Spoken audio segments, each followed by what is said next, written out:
Tapi kali ini kami hanya masyarakat biasa yang disematkan gelar wakil Tuhan, yang melapor kepada wakil rakyat dalam hal meminta keadilan.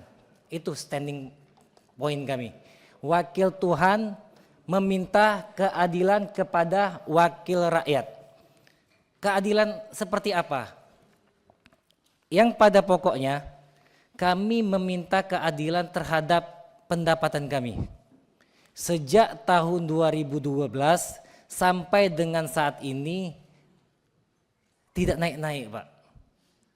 Baik gaji pokok maupun tunjangan jabatan. Sehingga kami bekerja pada saat ini digaji dengan gaji 12 tahun yang lalu. Menurut pendapat kami, ini sangat menzalimin kami. Kenapa sangat menzalimin kami?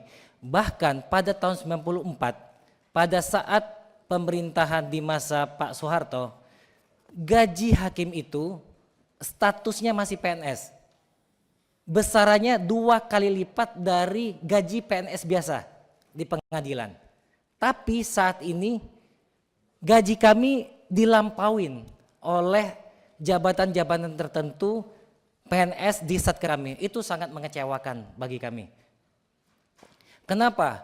Kami meminta supaya diberikan pendapatan yang layak, yang adil. Karena anggota DPR sendiri memberikan kami kewenangan yang besar. Kewenangan seperti apa? Menegakkan hukum dan keadilan. Kami mempunyai kekuasaan dapat menentukan yang hak bisa kami jadikan batil, yang benar bisa kami jadi salahkan, atau yang hak tetap kami nyatakan hak. Kewenangan itu sangat besar, Pak. Dengan pendapatan kami seperti ini sangat rentan teman-teman yang menjaga integritasnya, yang terseok-seok, Pak, menjalani kehidupan dan penghidupannya ini akan jatuh juga. Dampaknya seperti apa? Konstituen-konstituen Bapak yang mencari keadilan nanti akan susah. Apalagi yang berhadapannya itu dengan the have versus the poor. Atau the state versus the people. Itu sangat susah. Dengan kelemahan-kelemahan hakim tentu the have pasti lebih diuntungkan. The state pasti diuntungkan.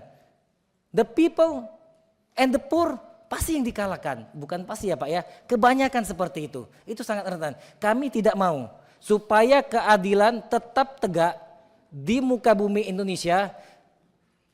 Kami minta Pak, agar kesejahteraan kami diperhatikan.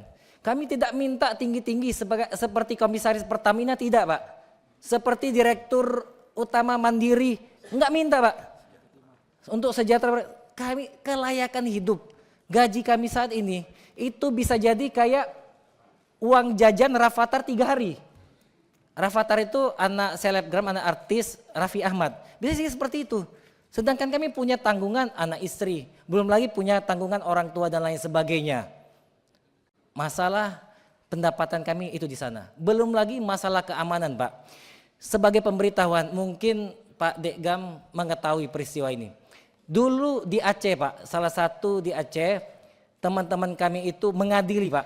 Mengadili perkara tentang pembunuhan, Pak. Pembunuhan. Yang melibatkan orang yang mempunyai kekuasaan di sana. Lalu terdakwa itu disinyalir ya Pak ya, dengan orang yang diutusnya datang ke rumah hakim untuk bertemu dengan anak istri hakim. Pasti Pak Dekgam nanti dikasih tahu. Seperti apa? Kami nggak punya keamanan, anak istri kami terancam jiwanya Pak.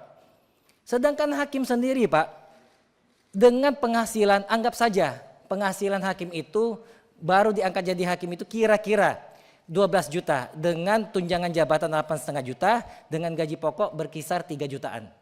Setengahnya sudah kami kasih kepada istri Pak, untuk biaya sekolah anak, untuk biaya makan sehari-hari. Setengah lagi kami pegang berkisar 6-7 juta.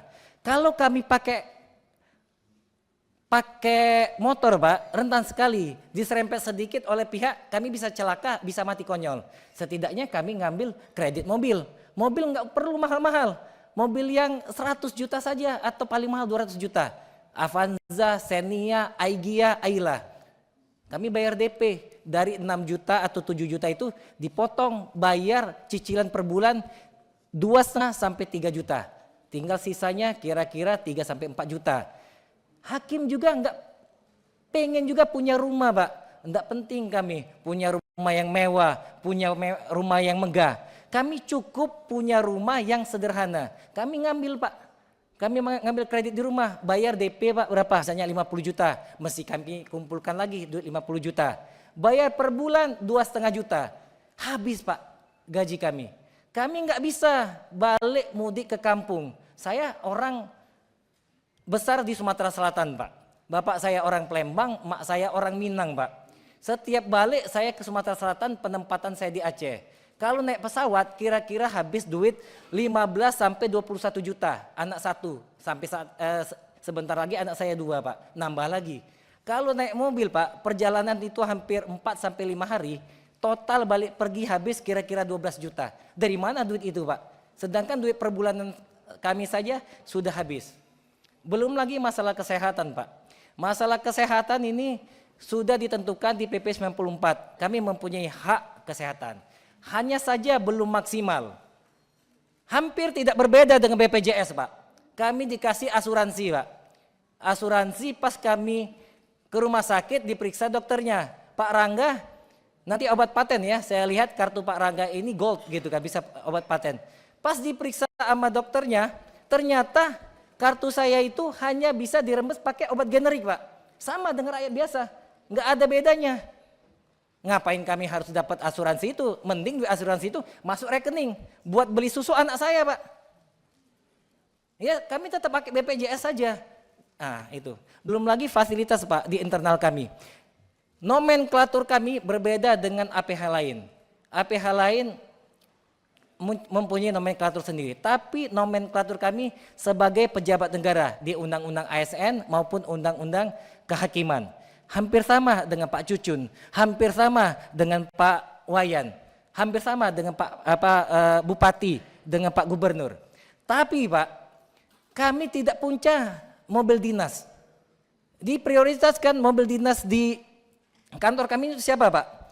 Pimpinan, ketua, wakil, habis itu panitra, sekretaris. Sedangkan panitra sekretaris itu tidak ada nomenklatur sebagai pejabat negara, hanya PNS. Bayangkan saja Pak, hakim teman saya Pak, ada yang naik sepeda Pak, naik motor. Sedangkan panitra dan sekretarisnya naik mobil. Bagaimana? Kami tidak iri Pak. Kami pengennya kalau bisa semua pegawai pengadilan itu termasuk yang pegawai administrasinya dapat mobil semua. Pengennya kami seperti itu. Tapi jangan timpang, yang ini dapat kami nggak dapat Pak. Nah, kegundahan, kegelisahan kami itu rasanya mendapat angin segar, mendapat air seperti di padang pasir yang gersang itu Pak, mendengar pidatonya Presiden terpilih Pak Prabowo Subianto. Kalau tidak salah itu disampaikan di Muhammadiyah. Pak Prabowo mengatakan negara yang kuat, negara yang maju harus hakimnya itu sejahtera. Dia mencontohkan dengan 2 negara. Satu dia contohkan dengan negara Amerika Serikat dan Inggris. Di Amerika, di Inggris bahkan ketua Mahkamah Agungnya, Supreme Court-nya Pak, fasilitas dan rumahnya melampaui Prime Ministernya, melampaui presidennya. Kenapa? Supaya dia tidak bisa diintervensi. Supaya dia apa? Tidak bisa gampang jatuh dengan tawaran-tawaran dolar ditawarkan oleh para pihak. Supaya integritas terjaga dan amanah dari bapak-bapak ini agar kami menegakkan hukum dan keadilan itu tercapai. Nyatanya Pak, nyatanya di kementerian-kementerian lain mungkin saja saat ini sudah berubah. Pandangan mereka memandang hakim itu bukan pejabat negara, sama dengan pegawai kelurahan. Tanpa saya mendiskreditkan pegawai kelurahan. Pegawai kelurahan itu mulia, PNS juga bagus. Tapi statusnya beda, kami pejabat negara. Disamakan dengan PNS biasa. Bayangkan saja Pak Dasko, Pak Adis Kadir, Pak Cucun, Bapak pimpinan DPR, pejabat negara status, tapi ada pegawai sekretariat yang take home pay-nya melampaui Bapak. Bagaimana perasaan Bapak? Itu yang terjadi, Pak. Dampak dari hal itu semua, Pak, banyak hakim, Pak, bukan banyak, ada yang mutasi ke instansi lain. Ada juga yang berhenti jadi hakim, kembali lagi jadi pengacara. Ada juga apa? Akhirnya pisah dengan istrinya. Kenapa? Karena suatu hal dan keadaan dia tidak bisa nyatu tinggal dengan istrinya. Kalau dia gunakan gajinya untuk bolak-balik ke luar kota, bakal habis, Pak. Akhirnya pisah. Hal-hal seperti itulah, Pak, yang kami hadapin. Nanti jelasnya teman-teman kami akan paparkan apa yang mereka alamin. Nah, untuk itu kami mohon kepada bapak-bapak sekalian, kepada wakil rakyat. Kami mohon, kami sebagai wakil Tuhan ini untuk diperjuangkan haknya. Kemana lagi, Pak? Kami mencari keadilan. Ini bukan langsung atau ujuk-ujuk kami ke sini. Kami sudah memperjuangkan ini bertahun-tahun. Dari senior-senior kami, Pak, dari eksponen, dulu hakim progresif. Kami sudah memperjuangkan, baik di internal maupun di eksternal. Rasa-rasanya itu, Pak, rasa-rasanya itu seperti gayung tak bersambut. Pada saat kami kontak Bang Habibur Rahman, Bang Habib, tolong Bang, kami rencanakan untuk ketemu Komisi 3, yang bersurat ke kami Bang Sufmi Ahmad Dasko, Profesor Insinyur Haji Ahmad Sufmi Dasko. Kami sangat senang. Kenapa? Karena yang tanda tangan Bapak, perasaan kami, kegembiraan kami, Pak. 50% perjalanan perjuangan kami ini selesai, Pak. Terima kasih atas kesempatannya. Nanti berikutnya akan kami berikan kepada teman-teman kami. Terima kasih pimpinan.